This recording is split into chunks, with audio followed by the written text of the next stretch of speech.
Welcome to Unit 7, Learning to Write and Writing to Learn. We're going to look at the current context, and I think I view the current writing context as having education as a liberation, meaning every child deserves the right to education, and this basic principle is the foundation to American culture, as other liberties we view as sacred, such as life, liberty, and the pursuit of happiness, and education should be no different. I find that analogies allow us to take abstract ideas and compare it to something that speaks to us, and that's why I use these here today. Education as a liberator in every sense, meaning access to education, so that one can be a critical consumer and an advocate and a community leader. Further, specifically, literacy is both a core competency and a central variable to lasting economic and social success, and therefore I see literacy as a ladder within this world. From learning critically to succinctly articulating our perspectives, advanced literacy skills are highly desirable and useful. It's our hope that students come to the classroom as lovers of writing and skillful communicators and poets and literary analysts and storytellers.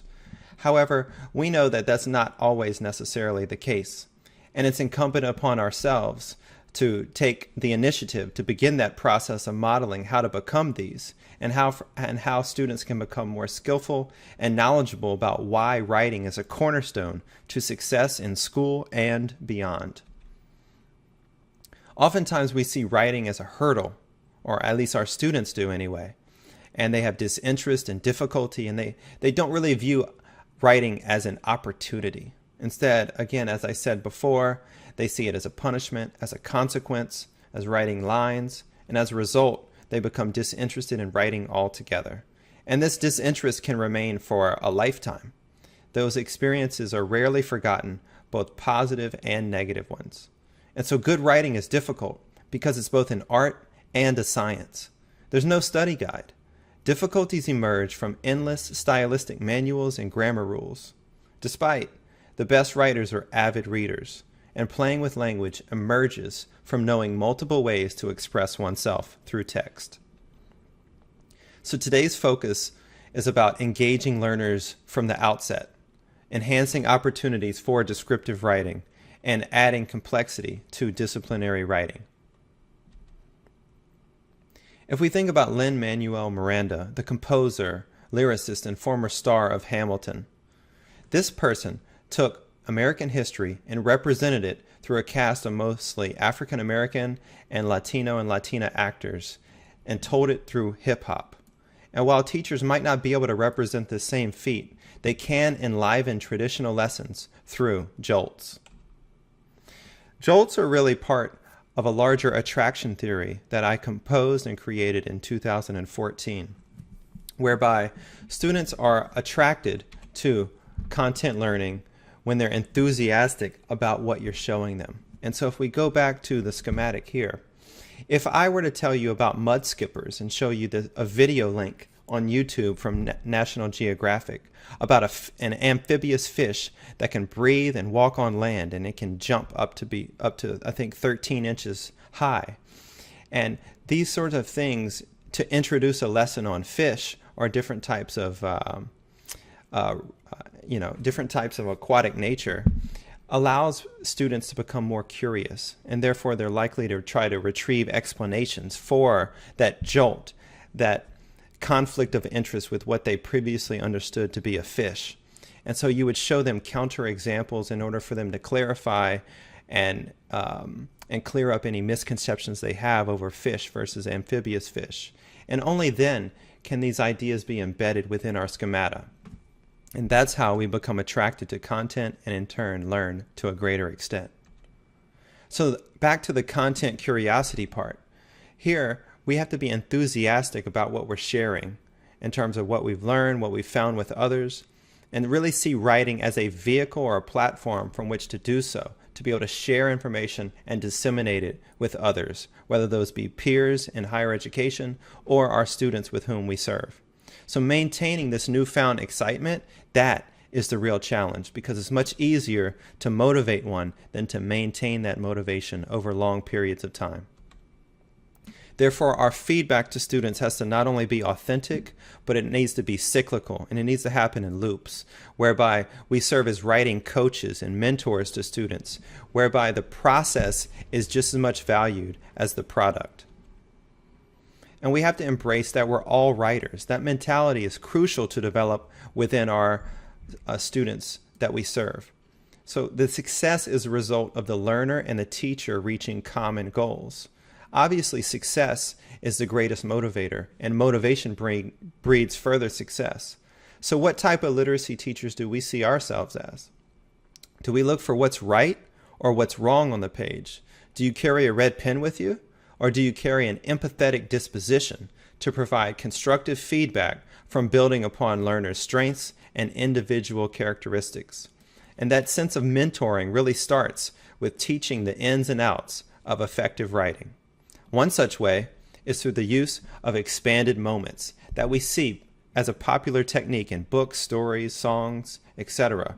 They take one moment in time and flesh that out to a greater extent through descriptive writing, such as, she stopped, checked her watch, straightened her skirt, and pushed the door open into the job interview, or wherever it was that she was going.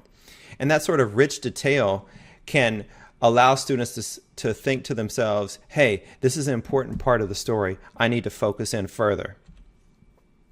Instead of, I was mad I had to go to school, one could say in their expanded moment, but no, I had to go to school. As I said before, I had to listen to my math teacher preach about numbers and letters and figures. I was tired of hearing her annoying voice lecture about A equals B divided by X. I glared at the small black hands on the clock, silently threatening them to go faster, but they didn't listen. And I caught myself wishing I were in a bathing suit again, walking carelessly on white sand and looking down at almost transparent pale blue water with Josh at my side. Well, obviously, I wasn't the author of that piece, but nevertheless, this is rich description. Now, stories are not written with this for every particular component of the story. Obviously, those stories, if it were written that way, would become boring and too lengthy in nature. However, using this pragmatically is an effective use of this writing strategy. So how are expanded moments relevant to our students? It can really be explained by zooming in on a moment and viewing it through multiple perspectives. That can in turn promote empathy, critical thinking, etc. And describing that moment in detail helps the reader understand the writer's emotions for that particular part of the story. So if we now transfer these ideas to disciplinary writing, we have to think about writing to learn and how it involves collaborating in both physical and virtual spaces. So this particular cartoon is interesting as the student says, there aren't any icons to click. It's a chalkboard, or rather the teacher says, there aren't any icons to click, it's a chalkboard. And he says, but how do you expect me to write with this? It doesn't even have a USB port for a keyboard. So this student obviously is not well versed in pen and paper anymore, and I think this is how many kids are today too. Writing a self-expression of interest and knowledge is also important, and whether that be through personal diaries and blogs, or poetry, or fashion entries, or even about science and about critical issues like climate change or AIDS or other kinds of health scares that are out there. This exchange of ideas in digital places and spaces is particularly popular for adolescents today. It gives them voice and the platform to share their opinions and show that their ideas and their voice has merit and significance. And this is a great improvement from historical and traditional notions of who gets voice. So in which disciplines is writing inherent? I think all of them, obviously. Here's a picture of the signatures on the bottom portion of the Declaration of Independence. Historical accounts have been increasingly written about over the last few centuries for archival record and information dissemination. But like history, writing proficiency is necessary in science, in terms of scientific method, experimental research findings, ethical treatment, etc. So if we think about history further, I recall in American history class that I took that we read about the autobiographies of Malcolm X and Eleanor Roosevelt as it pertained to the civil rights movement. Now, these were very two different contrasting pieces, which we're going to talk about today, but it intrigued me to get that diversity of perspectives and that cross connections between multiple texts on the same content. So the Malcolm X piece talked about his opinions on the civil rights movement and his ideas on the oppression and racism imposed on blacks by the white race. And he explained why nonviolence is not the correct tactic in this situation.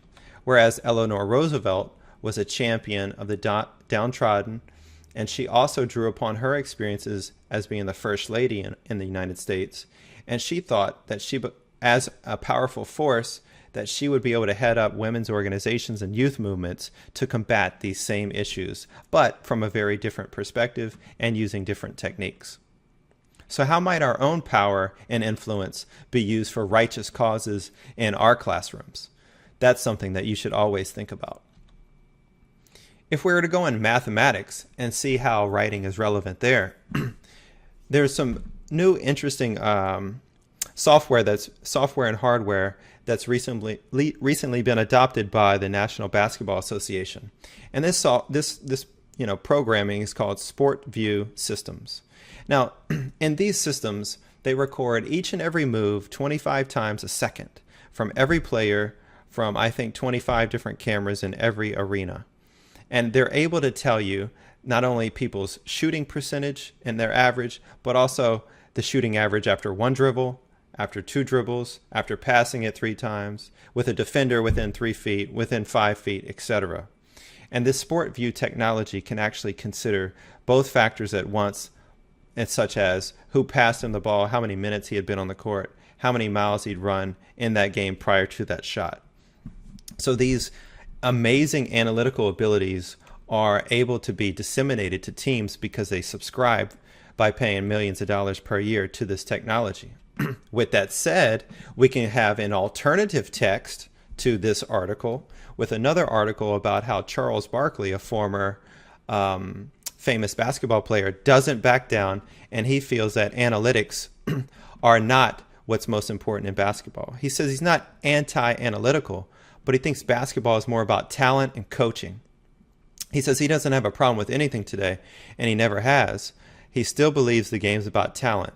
And are stats important? Yes, but they're a small part of it, and the game still comes down to talent.